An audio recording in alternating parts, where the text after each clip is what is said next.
អង្គវលួងលោមរីត្រីនៅដើមថ្នោតនៃសនដំព្រៃភ្នំព្រឹក្សាអូគុណណាស់អូនសួនអើយសួននួននាងកាំងរណាញ៉ាំទឹកថ្នោតទៅជីវាឯពីសា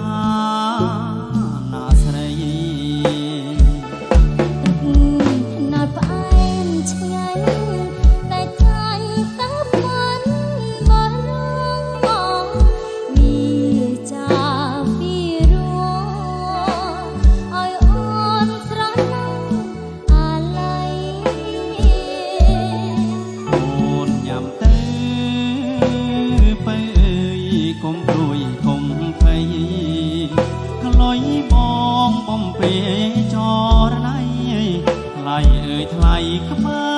រថ្នោតស្នេហាញ៉ាំទឹកថ្នោតប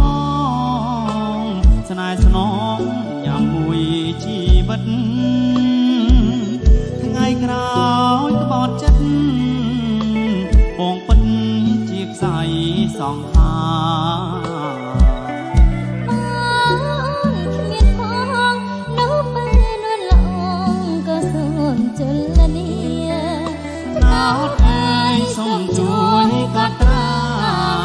ខ្ញុំមរណាបែបអ្នក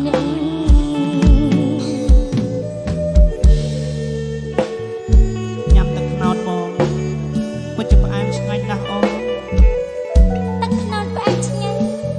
តែចាញ់សំដីប្រុសព្រានទេ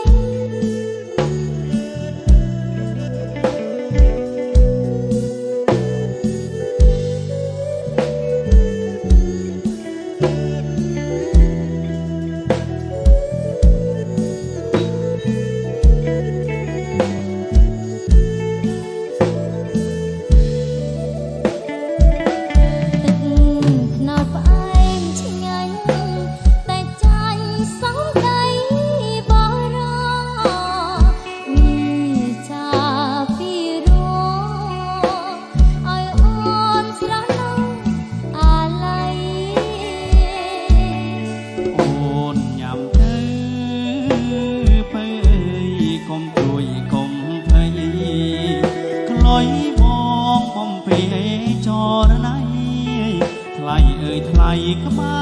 រថ្នោតស្នេហាញ៉ាំទឹកថ្នោតបងនួនល្អញ៉ាំមួយជីវិតថ្ងៃក្រោយក្បត់ចិត្តបងពិតជាខ្សែសង្ខា